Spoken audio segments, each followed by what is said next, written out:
그리스도의 마음. 빌립보서 2장 1절에서 11절입니다. 그러므로 그리스도 안에 무슨 권면이나 사랑의 무슨 위로나 성령의 무슨 교제나 긍휼이나 자비가 있거든 마음을 같이하여 같은 사랑을 가지고 뜻을 합하며 한 마음을 품어 아무 일에든지 다툼이나 허영으로 하지 말고 오직 겸손한 마음으로 각각 자기보다 남을 낮게 여기고 각각 자기 일을 돌볼 뿐더러 또한 각각 다른 사람들의 일을 돌보아 나의 기쁨을 충만하게 하라. 너희 안에 이 마음을 품으라. 곧 그리스도 예수의 마음이니 그는 근본 하나님의 본체시나 하나님과 동등됨을 취할 것으로 여기지 아니하시고 오히려 자기를 비워 종의 형체를 가지사 사람들과 같이 되셨고 사람의 모양으로 나타나사 자기를 낮추시고 죽기까지 복종하셨으니 곧 십자가의 죽으심이라. 이러므로 하나님이 그를 지극히 높여 모든 이름 위에 뛰어난 이름을 주사 하늘에 있는 자들과 땅에 있는 자들과 땅 아래에 있는 자들로 모든 무릎을 예수의 이름에 꿇게 하시고 모든 입으로 예수 그리스도를 주라 시인하여 하나님 아버지께 영광을 돌리게 하셨느니라. 축구나 야구 같은 단체 경기가 우승을 하기 위해서는 선수 한 사람 한 사람의 기량도 중요하지만 더 중요한 것이 팀 전체가 한 마음이 되는 것입니다. 그래서 감독에게 가장 어려운 문제는 선수들 중에 튀는 선수를 길들여서 팀과 하나 되게 하는 것이라고 합니다. 사람들은 모두 자기 나름의 개성이나 특성을 가지고 있습니다. 우리 사회가 이렇게 풍성하고 다양한 것은 사람들의 재능이나 생각이 그만큼 다양하기 때문입니다. 그러나 이렇게 다양한 재능이나 특성들이 아름답게 조화되려면 그것을 하나로 묶는 정신이 있어야 합니다. 예를 들면 도덕심이라든지 시민의식이나 윤리 같은 것이 있어야 할 것입니다. 만일 사람들이 모두 다 자기 개성대로 옷을 입지 않고 다닌다든지 혹은 보는 사람들마다 때린다거나 욕을 한다면 그것은 도저히 아름다운 삶이 되지 못할 것입니다.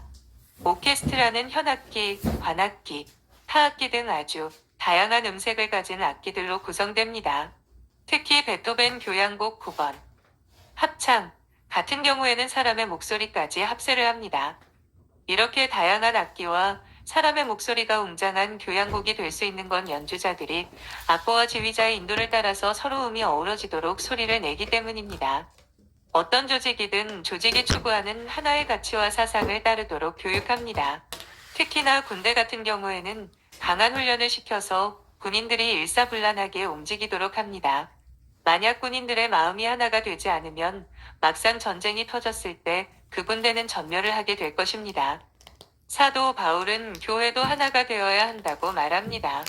그런데 말이 쉽지 교회만큼 다양한 생각과 개성을 가진 사람들이 모이는 곳도 없습니다. 교회에는 공부를 많이 한 지식인들도 있고 그렇지 못한 사람들도 있습니다. 돈이 많은 사업가들도 있고 가난한 사람들도 있습니다. 예수를 믿게 된 배경도 제각각이요. 교회에 바라는 점도 다 다릅니다. 이렇게 생각하면 교인들의 생각이 하나 되는 것은 어려울 것 같습니다. 우리는 기억해야 합니다. 교회를 하나 되게 하는 건 우리 자신이 아니요 예수 그리스도시라는 사실입니다. 교인들이 진리로 하나가 될 때 같은 신앙을 고백하고 이로써 폭발적인 부흥이 일어나게 됩니다. 어느 분이 처음 교회를 개척했는데 교인들의 생각이 어쩌면 그렇게 다양한지 그리고 목사에게 바라는 것도 어쩌면 그렇게 제각각인지 참 난감했습니다. 교인들 중에는 자기가 원하는 대로 되지 않는다고 불평하고 교회를 떠나는 사람들도 있었습니다. 그러나 모든 것을 제쳐두고 계속 하나님의 말씀만 전했습니다.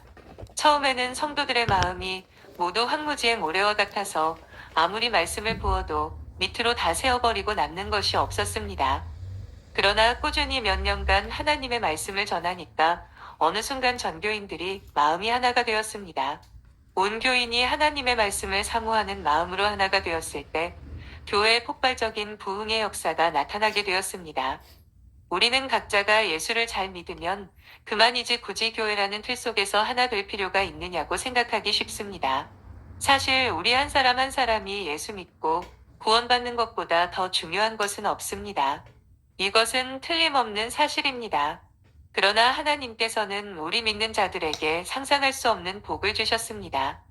믿는 자들이 말씀과 성령으로 하나가 될 때 하나님이 함께 하시는 성전이 되는 복입니다. 우리 한 사람 한 사람이 예수를 믿는 것이 질그릇을 빚는 흙한 알갱이라면 우리가 함께 모여서 하나가 될 때 성령을 담는 그릇이 되는 것입니다. 이 안에 하나님은 성령을 채워주셔서 기도가 응답되게 하시고 병이 치료되게 하시며 모든 신령한 하늘의 복이 채워지게 하십니다. 죄의 불이 용광로 같이 들끓고 있는 이 세상에서 죄를 이기고 믿음으로 승리하려면 반드시 진리로 하나가 되어야 합니다. 그래서 하나님께서는 이스라엘 백성들이 출애굽해서 광야로 나왔을 때 성전을 짓게 하시고 성전 중심으로 하나 되게 하셨습니다. 바로 이것이 이스라엘 백성들이 무려 40년 동안 광야에서 죽지 않고 살아남은 비결이었습니다. 더욱이 이스라엘 백성들은 광야에서 그냥 살아남기만 한 것이 아니라 핵실험보다 더 무서운 실험에 성공했습니다. 그것은 하나님을 자기들 안에 모시는 것이었습니다. 예수님께서는 자신의 육체 안에 하나님의 모든 능력을 담지하고 오셨습니다. 예수님이 십자가에 위해서 살이 찢기실 때 그의 신성과 능력이 우리에게 부어지게 되었습니다. 예수님은 우리에게 약속하시기를 두세 사람이 내 이름으로 모인 곳에 나도 함께 있겠다고 하셨습니다. 그리고 우리가 말씀으로 하나 되기만 하면 우리가 구하는 모든 것을 다 이루어지게 하시며 성령을 부어주시겠다고 약속하셨습니다. 하나님께서는 아브라함에게 하늘의 복을 약속하셨습니다. 이 복은 이스라엘을 거쳐 교회로 넘어오게 되었습니다. 우리가 진리로 하나 되기만 하면 아브라함과 이스라엘이 약속받은 모든 복은 우리의 기업이 됩니다. 우리는 각자가 개성이 강해서 하나 되기가 참 힘든 존재입니다. 그런데 하나님의 백성들에게는 놀라운 비밀이 하나 있습니다. 하나님의 백성들이 말씀으로 하나가 될 때 주님이 우리 안에 계시며 하나님의 강력한 능력이 부어지게 된다는 것입니다. 하나님의 말씀으로 지속적으로 권면하고 가르치면 우리는 하나 될 수 있습니다. 1절. 그러므로 그리스도 안에서 무슨 권면이나 사랑의 무슨 위로나 성령의 무슨 교제나 긍휼이나 자비가 있거든. 신약 시대의 놀라운 특징 중 하나가 하나님의 말씀이 폭발적으로 임하는 것입니다. 말씀의 홍수 시대라고 해도 과언이 아닙니다. 말씀을 접할 수 있는 방법도 참으로 다양해서 맘만 먹으면 언제라도 말씀을 듣고 공부할 수 있습니다. 이런 방편을 사용해서 교회가 말씀을 받고 나눌 때 더욱 견고하게 하나가 될 수 있습니다. 바울이 말한 그리스도 안에서 무슨 권면은 설교를 가리킵니다. 교회를 하나 되게 하는 것은 인간적인 친분 관계가 아닙니다. 교회는 말씀으로 하나 됩니다. 교회가 하나님의 말씀을 지속적으로 듣게 될 때 교회는 같은 생각으로 하나가 됩니다. 특히 복음을 듣는 것이 중요합니다. 복음이라고 하는 것은 하나님께서 우리 같은 죄인을 위하여 하나님의 독생자를 십자가에 죽게 하셨다는 것입니다. 하나님의 말씀 중에서 가장 강력한 힘을 가지는 것이 바로 복음 설교입니다. 교회에서 복음을 설교할 때 이미 구원받은 성도들도 다시 한번 감동하게 합니다. 그리고 아직 구원받지 못한 자는 예수를 구주로 영접합니다.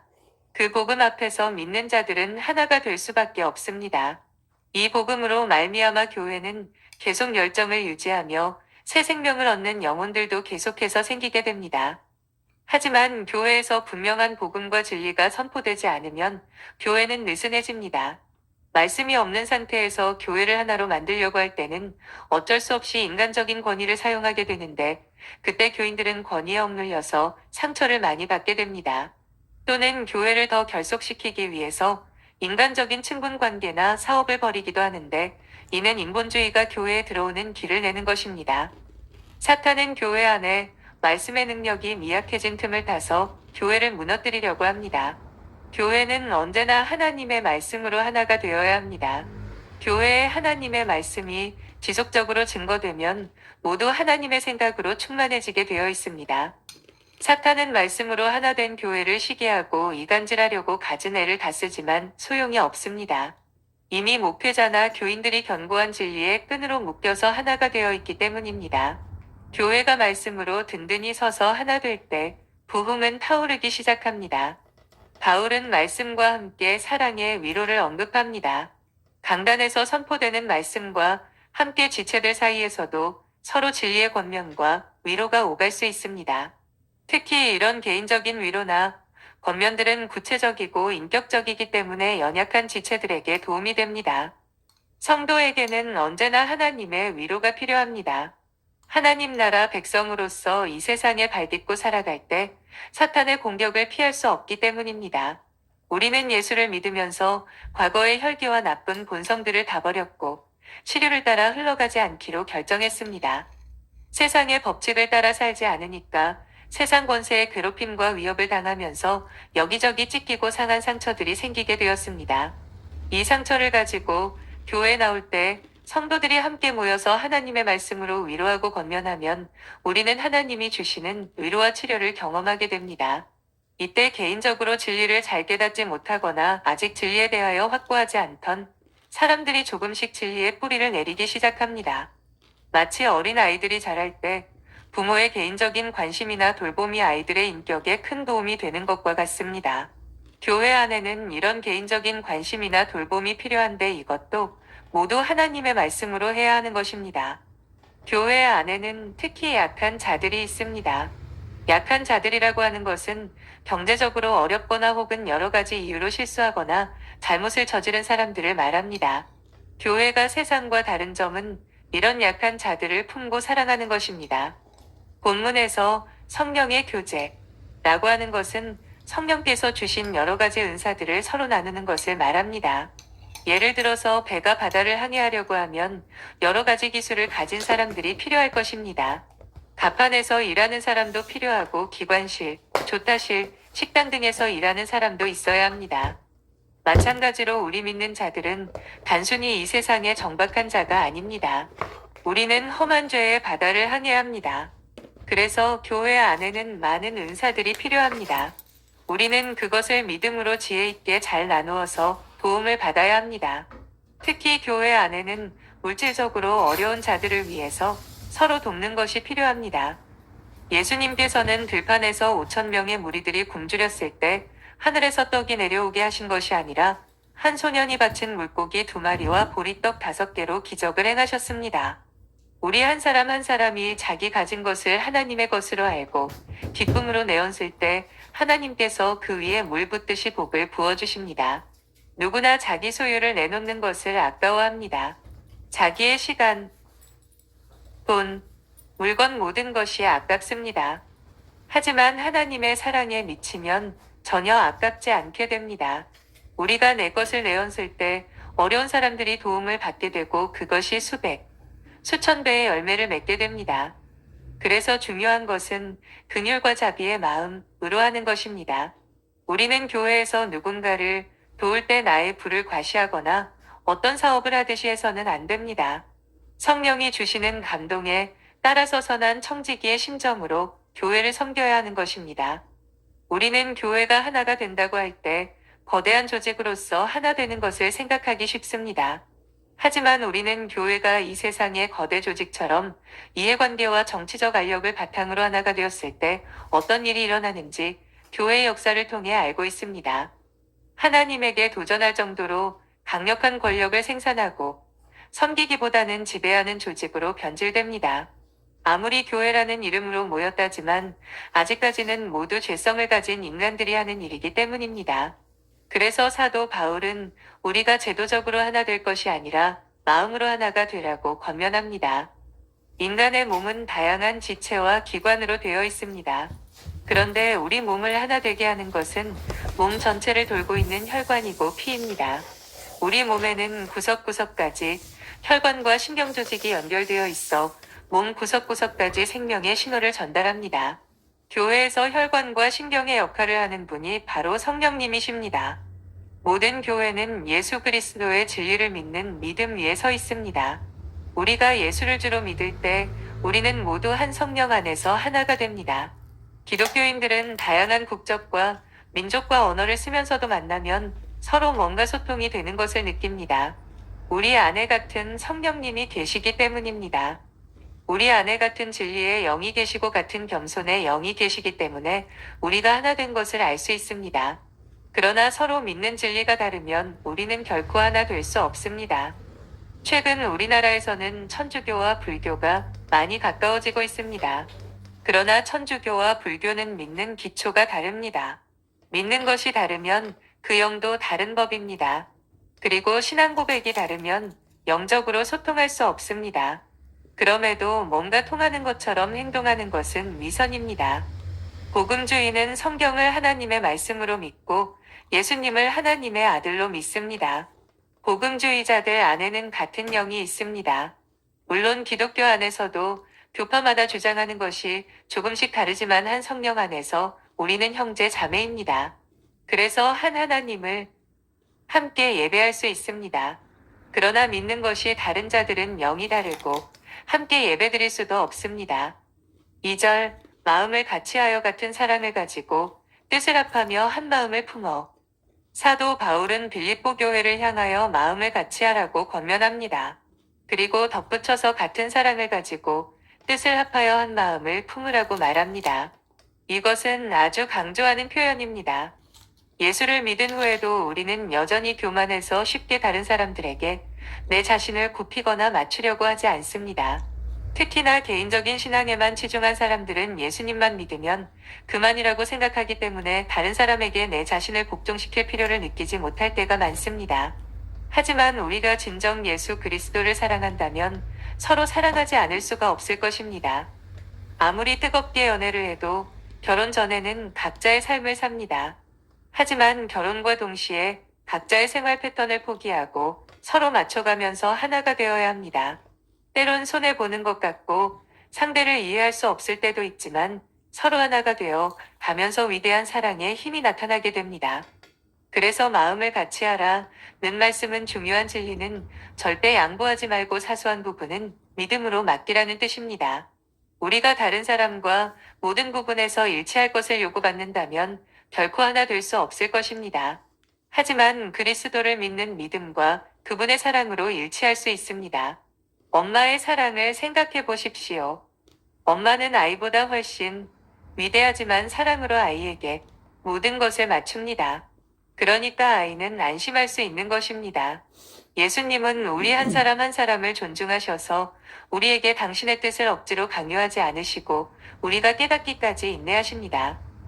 성경은 우리에게 무조건 고개를 숙이라고 말하지 않습니다. 하나님의 뜻에 복종하라고 말합니다. 어떤 목소리가 큰 한 사람을 중심으로 맞추는 것은 진정한 의미에서의 하나됨이 아닙니다. 우리는 예수님을 중심에 두어야 합니다.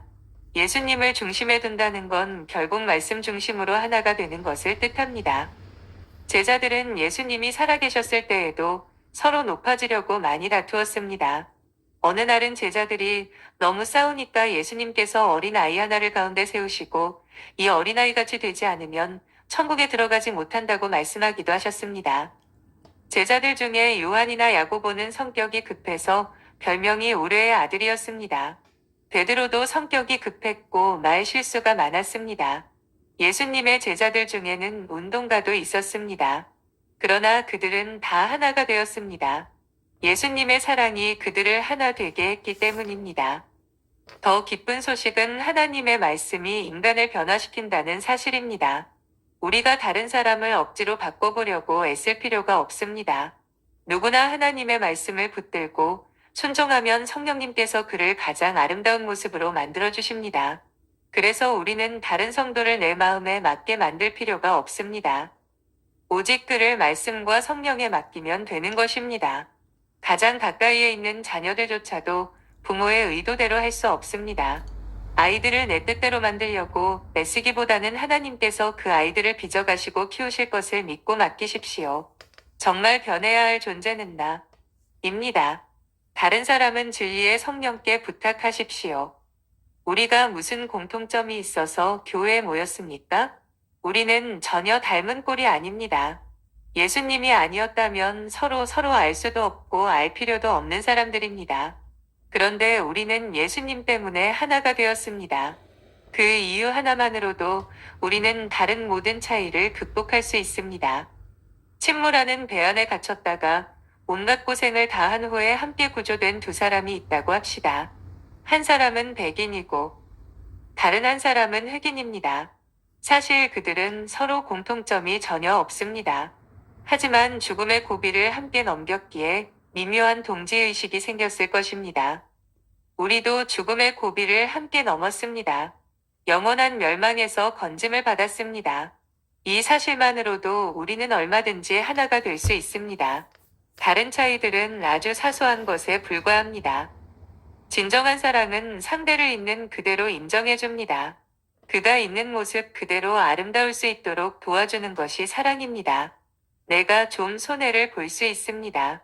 내가 준 만큼 돌려받지 못할 수 있습니다. 그러더라도 격려해주고 축복할 때 그리스도의 사랑이 우리 안에서 풍성하게 드러날 것입니다. 3절. 아무 일에든지 다툼이나 허영으로 하지 말고 오직 겸손한 마음으로 각각 자기보다 남을 낮게 여기고, 다툼이나 허영으로 일을 한다는 것은 자기 이름을 내기 위해서 잘난 체 한다는 말입니다. 그렇게 하면 어떻게 됩니까? 일은 잘해낼 수 있겠지만 영적으로는 아무 유익이 없습니다. 자기 자신에게도 유익이 없고 다른 사람에게도 유익이 없습니다. 오히려 소리만 요란할 뿐이지 어떤 열매도 맺을 수 없습니다. 하나님께서 함께 하시지 않기 때문입니다. 오히려 그 일을 하고 난 후에 더 마음이 답답하고 마음이 불편해집니다. 지금 내가 하고 있는 일에 주님이 함께 하시는 것을 어떻게 확인할 수 있습니까? 내 마음이 참으로 겸손하고 나의 부족을 인정하고 있다면 주님이 함께 하시는 것입니다.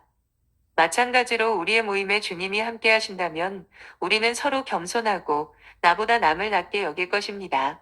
주님이 함께 하시는 모임에는 놀라운 감동이 있습니다. 주께서 모인 자들에게 기쁨을 주시고 그들을 치료하시고 위로하십니다. 4절. 각각 자기 일을 돌아볼 뿐더러 또한 각각 다른 사람의 일을 돌아보아 나의 기쁨을 충만케 하라. 교회 구성원들은 각자의 오심에 충실해야 합니다. 여기에 덧붙여 성도들은 다른 사람의 일도 돌아보아 전체적으로 교회가 균형을 유지하도록 하는 일도 잊지 말아야 합니다. 다른 사람의 일을 돌아보라는 말은 자기 위주로 생각하지 말고 전체적인 입장에서 한번 생각해 보라는 것입니다. 사도 바울은 빌립보 교인을 향하여 우리가 세상적인 마음을 품어서는 안 되고 예수님의 마음으로 하나가 되어야 한다고 말합니다. 5절. 너희 안에 이 마음을 품으라. 곧 그리스도 예수의 마음이니. 예수님의 마음은 어떤 마음입니까? 예수님은 하나님의 아들이시며 영원히 영광 가운데 계시기에 합당한 분이신데 우리를 사랑해서 낮아지시고 죽기까지 하셨습니다.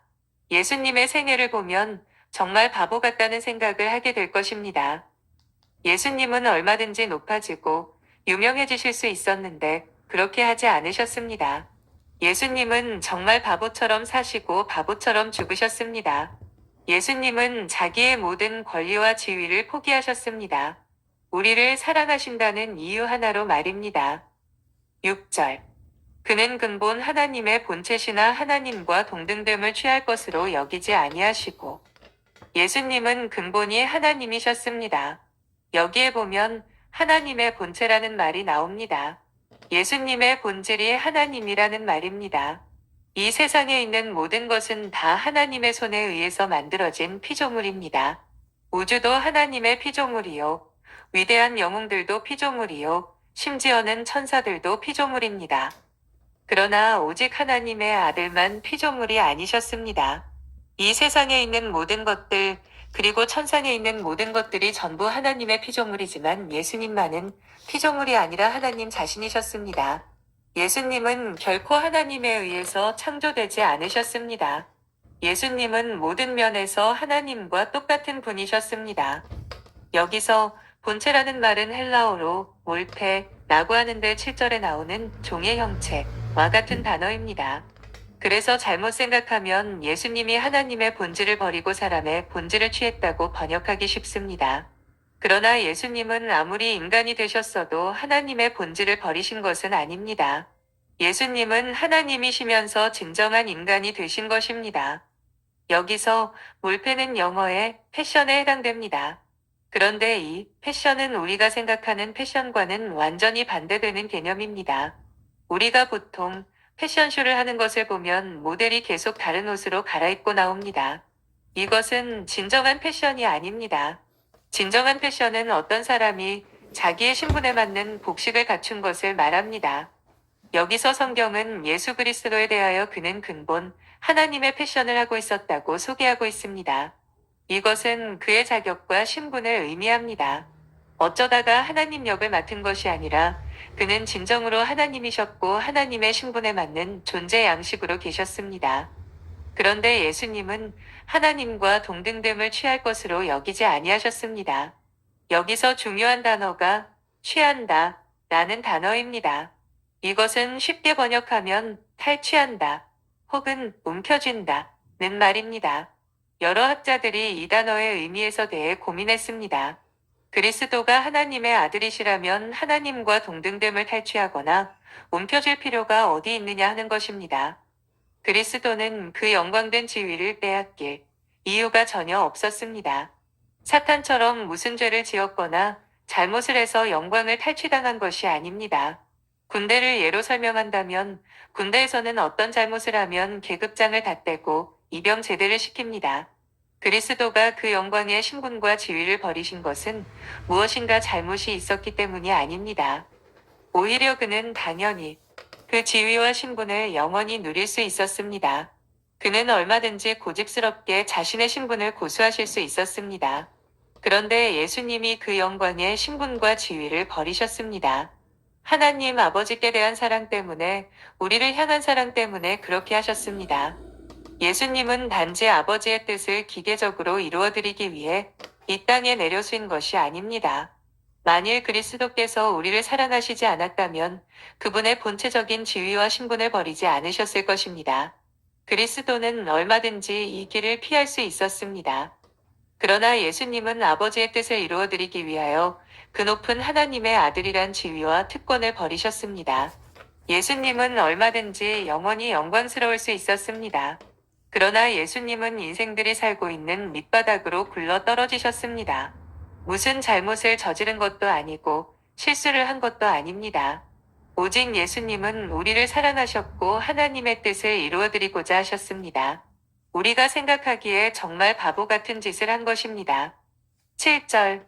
자기를 비워 종의 형체를 가져 사람들과 같이 되었고, 여기서 중요한 것은 예수님이 비우셨다는 것입니다. 예수님은 어느 정도까지 자기를 비우셨습니까? 어떤 이단들은 그리스도가 자신의 신성까지 버리셨다고 주장합니다. 아무리 자신을 비운다고 하더라도 비울 수 없는 것이 있습니다. 그리스도가 사람의 모양으로 오셨다 하더라도 그는 하나님이십니다. 단지 자신이 누리던 영광과 능력과 지위에 스스로 제한을 두셨을 뿐입니다.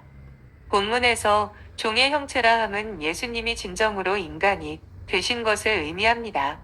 예수님은 일시적으로 인간처럼 흉내를 내신 것이 아니었습니다. 예수님은 정말 인간이 되시기 위해서 여인의 몸에 잉태되셨고 태어나셨고 인간처럼 성장기를 거치셨습니다.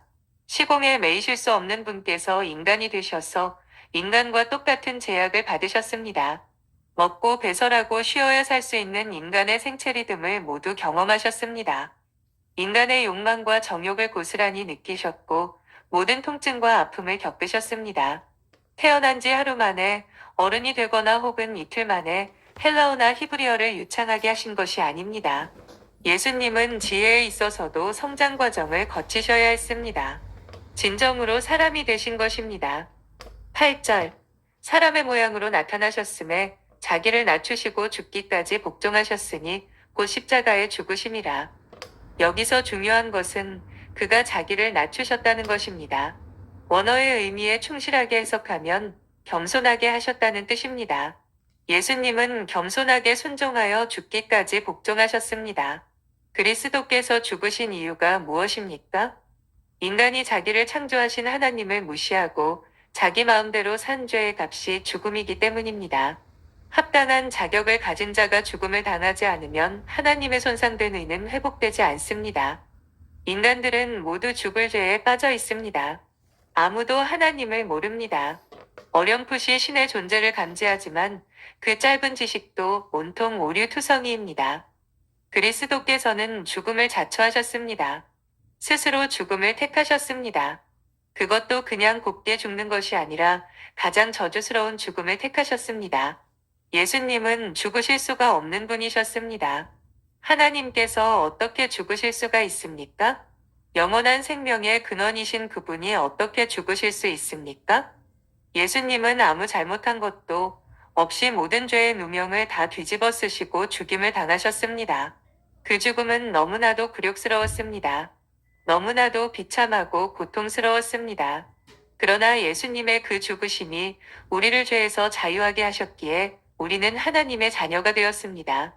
하나님께서는 애굽의 노예로 잡혀있던 이스라엘 백성들을 돈 한 푼 받지 않고 구원하셨습니다.